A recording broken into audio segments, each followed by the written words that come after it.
Kokios bus artimiausios 7 dienos? Kas laukia? Kokios pagrindinės energijos, į kurias reikėtų labiausiai atkreipti dėmesį?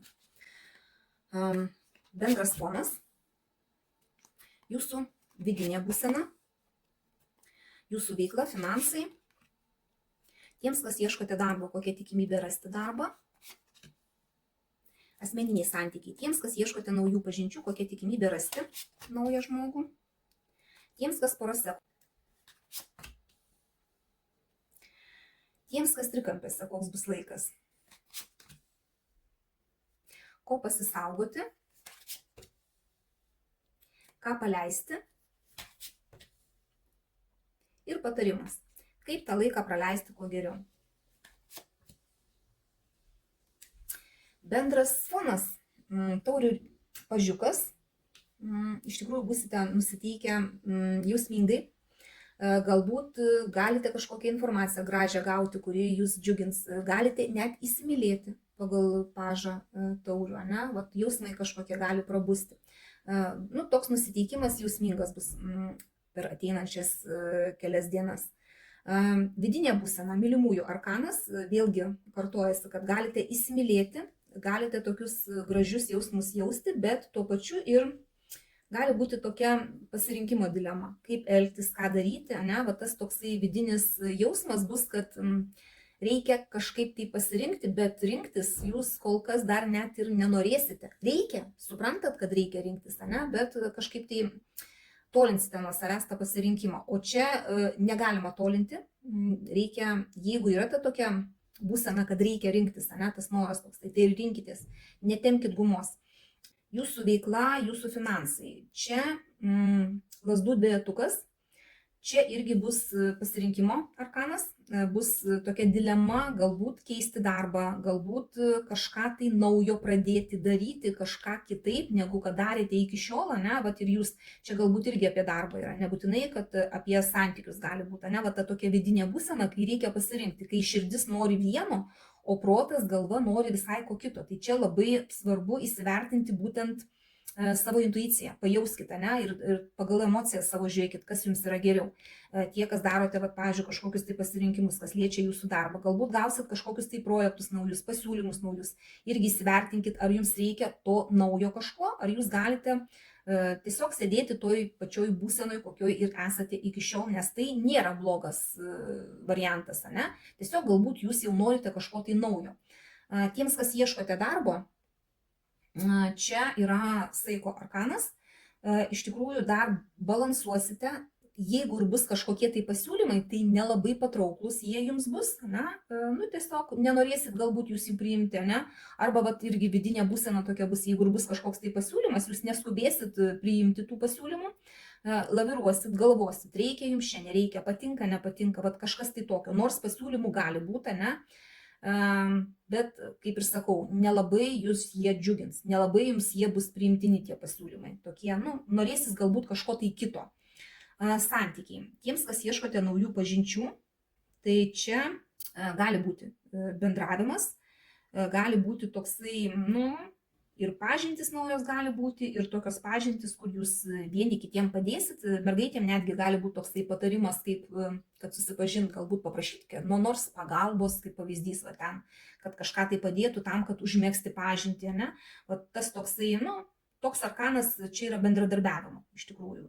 Naujos pažintys visai įmanomos, visai galimos, netgi įsimylėt galite, ne? Nes tokia būsena vidinė bus, netgi plykstelt kažkas tai tokio gali, ne? Bet gali būti ir dilema kažkokia tai, kaip elgtis, būti su tuo žmogum, ar kalbinti jį, ar nekalbinti, ne? Gali irgi būti toksai. Galbūt patiks kažkas, tai jūs tiesiog galvosit, ar čia man verta pirmą žingsnį žengti, ne? Kaip pavyzdys, taip. Tai čia nebijokit žengs to pirmo žingsnio, ne? Paskui žiūrėsit, kas bus iš tos pažinties, bet jeigu noras yra susipažinti, tai taip ir darykit. Tiems, kas porose.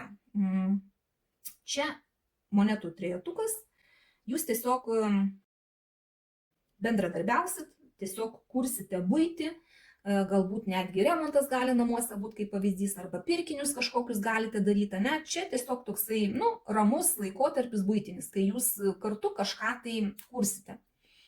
Čia labai tokių gal net meilės pliūpsnių ir nebus, taip kad ten prisiekinėsite vienas kitam, žodžiu, meilė iki grabo lentos, bet tas toksai bendradarbiavimas bus, tuo labiau, kad čia ir mylimųjų arkanas, ir tas pažas taurių irgi jūs čia tiesiog galite labai gerai vienas kitą suprasti, rasti bendrą kalbą, ne, dėl kažkokių tai buitinių dalykų, ne, bet čia tas tiesiog viskas ramu pas jūs bus.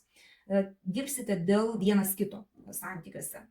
Tiems, kas trikampiuose, čia imperatorė, iš tikrųjų tame trikampyje yra labai svarbi viena moteris. Tai vat jeigu jūs esate trikampyje, kur, tarkim, viena žmona, kita meilužė, tai čia didelį vaidmenį vaidins būtent žmona tame trikampyje, net jeigu ir iš dviejų moterų renkasi, ne? Galbūt čia yra du vyrai ir moteris renkasi, ne, iš tų dviejų vyrų, bet čia yra ir įsimylėjimas kažkoks, tai ir jausmai, ir gali būti tokia dilema, galbūt išeiti iš to trikampio, ne, bet kol kas tai čia yra toksai augimas. Ir labai svarbu įsivertinti, kad pagal imperatorę gali būti nėštumas.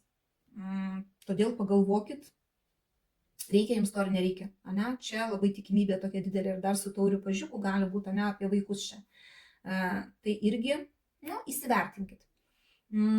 Toliau žiūrime, ko pasisaugoti. Čia yra monetų dešimtukas ir čia šeimos arkanas iš vienos pusės, iš kitos pusės čia saugotis reikėtų būtent kažkokių tai barnių nesusipratimų šeimoje, giminėje. Galite pyktis dėl pinigų, galite pyktis dėl pačių santykių, galite pyktis su giminaičiais, tiesiog ir dar čia gali būti toksai, ko reikėtų pasisaugoti, užsistovėjimo, nes pagal monetų dešimtuką, tai vėlgi jūs kaip ir piko viršūnėje, kas liečia vat, jūsų santykius, jūsų šeimą, jūsų darbus galbūt, ne, ir jūs nėra augimo, neaugat, ne, ir reikia tiesiog pasisaugoti to užsistovėjimo, tai vat irgi yra labai svarbu. Ką paleisti? Lazdų karalienė. Čia reikėtų paleisti galbūt savo ambicijas, savo norą kontroliuoti, ne, va šitą reikėtų paleisti dėl to, kad tai jūsų niekur neveda, tai jums trukdo. Reikėtų apie tai pagalvoti. Dar, jeigu čia pavyzdžiui trikampis yra ir vyrukai, esate jūs trikampyje tarp dviejų moterų, paleiskit meilužę, pasilikit su savo žmona, nes tiesiog išlips tas į paviršių. Visas tas trikampis, galbūt net ir nėštumas kažkoks, jūs patys prisidarysite savo kažkokių tai negerų, nemalonių dalykų, ne, tam, kad neįsiskaudintumėt, kad neliktumėt patys kalti dėl to, kad patys susigadinot savo gyvenimą. Čia turėkite tą mintį. Taip pat mergaitės irgi paleisti galbūt reikėtų netgi kažkokias tai draugės, kurios yra jūsų aplinkoje, arba ten, nežinau, darbo klientės kažkokios, ne, darbe, jeigu yra. Paleiski irgi kažkokias tai moteris, kurios jums gyvenime, ne tai, kad neduoda nieko gero, bet jos netgi ir kiša koją kažkokioj tai vietoje, ne?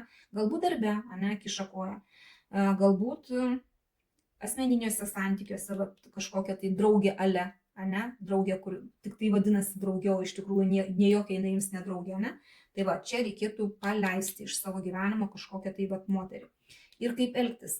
Patarimas tą savaitę. Čia iš tikrųjų yra kovos arkanas, kai jūs įrodinėjate savo tiesą ir čia iš tikrųjų reikėtų, jeigu ir papuolate į kažkokius tai ginčius, reikėtų galbūt pasistengti kiek įmanoma labiau nelipti ant partnerio galvos. Ta prasme, partneris tai tas, su kuriuo ginčinatės, turiu tą mintį.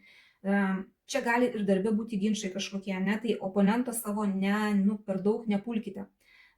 Nepulkite per daug taip stipriai įrodinėti savo tiesų, nes net jeigu ir laimėsite, o čia jūs laimėsite, tas laimėjimas jums neteiks džiaugsmo vien dėl to, kad jūs įskaudinsit kitą pusę.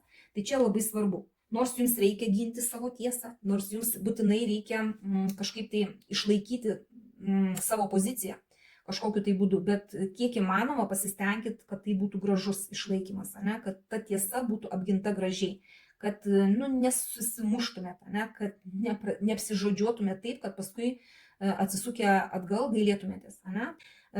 Priimkite tik tai, kas rezonuoja. Nepamirškit, kad tai yra bendras kortų skaitimas, kad tikrai ne visiems viskas tiks. Ne? Tai matot, kad ne apie jūs, tai nepritraukinėkit informacijos savo. Bet kokiu atveju linkiu, kad tos ateinančios dienos būtų jums ko geriausios. Dėkoju už jūsų laiką, širdutes ir iki sekančio karto.